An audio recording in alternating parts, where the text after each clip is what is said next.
Hi, my name's Phil Pulteney, live in the Isle of Man, which is part of the United Kingdom. And for the last 18 months, we've talked about moving to Lanzarote.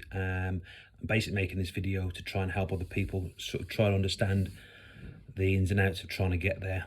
I'm still learning, and there's a lot to go through after the Brexit situation, but obviously this is just to try and help people sort of look into it like I have. So first of all, obviously visas. We know now after the 31st of December 2020, we left the UK left the EU. So speaking to lots of consultants, I spoke to a lawyer and the consulate in Manchester that we basically need a visa. Now there's two types of visa from what I can understand. One is a non-lucrative, which means basically you go there and retire. The second is more of a sort of a self-employment sort of working visa. Now, the differences between the two is quite obvious. That one, you can go there, retire, and spend as long as you want there, and become a local resident. And this is obviously from the way I understand it all. And the other is if you want to work there. Now, the non-lucrative visa takes about 20 days. We've been told to get the visa, which isn't too bad. But for self-employment or working, then it can take 3 to 6 months. Now, obviously, what we've also been told is that ideally they want to give all the locals the jobs if you want to get the job, which I can totally understand. It's the same here in the Isle of Man. If you come to live in the Isle of Man, you need a work permit. Totally understand all that. From our point of view, we intend to be there on a self-employed basis, open our own business, pay into the system, pay for private healthcare. So from our point of view, we don't think we're going to be a cost to the Lanzarote island at all. If anything, we're going to be putting money back into the economy, which is obviously very important in these times. So the visa situation is ongoing at the moment, speaking to people regarding this. Again, being in the Isle of Man is a bit more technical for us because we need to go to Manchester, to the consulate in Manchester, to fill in the forms, and then come back to the Isle of Man, and then wait to get our passports agreed and our visas agreed. I think the passport gets stamped, they said. But with COVID situation, of course, we're not leaving the island. We're sort of locked down now on the Isle of Man.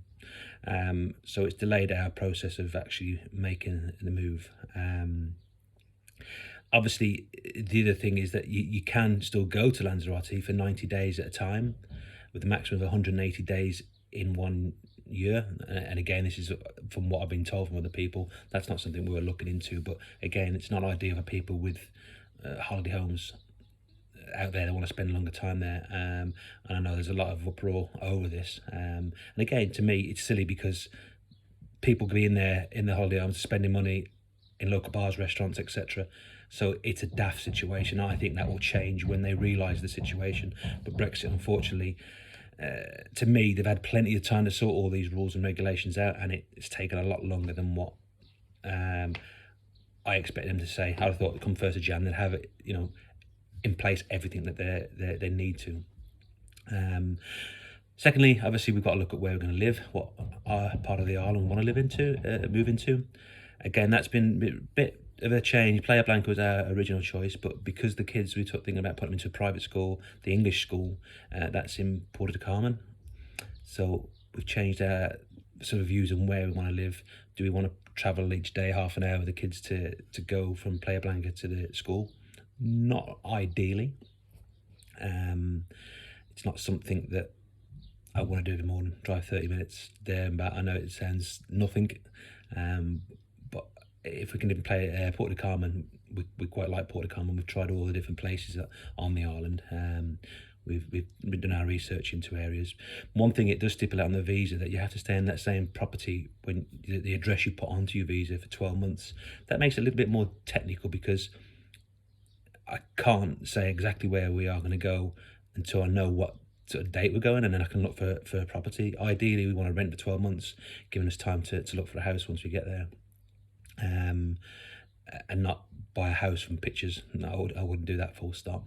So a 12-month rent is the way forward to do that.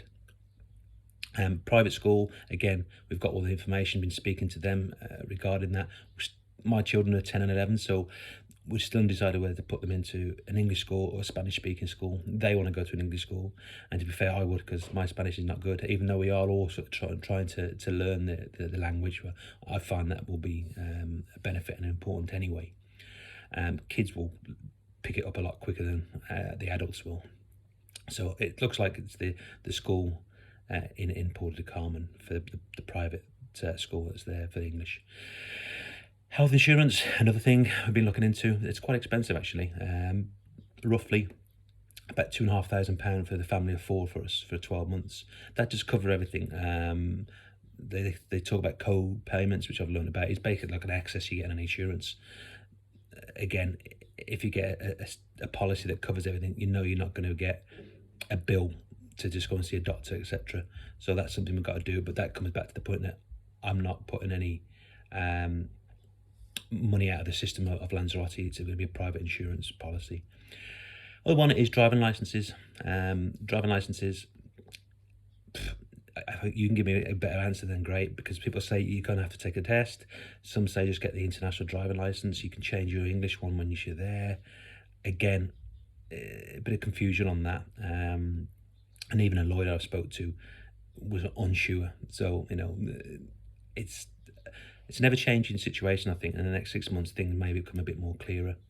Like I said, this has been going on for a while now. We intend to get there. We will get there. When we get there, that's another question to be answered. All I will say is that I'm going to keep putting these on. You may find some of the information useful, but I've done a lot of research into this. Lots of emails to and fro, talking to people. There's lots of Facebook pages. I appreciate the Facebook pages, but sometimes people don't know the full rules and regulations because they've not looked into it so much. So be careful if you are looking at the Facebook pages to, you know, a little bit of pinch of salt. And that's no disrespect to the people that are doing it, because I appreciate any feedback. But ask questions. In life, ask questions, because that's how you learn. And you know, people are there to help. The dream is still there, and as soon as we get there, I will post us kissing the soil of Lanzarote. But I will keep you posted on the next sort of process after this initial video I've made, and we'll go from there. Thank you.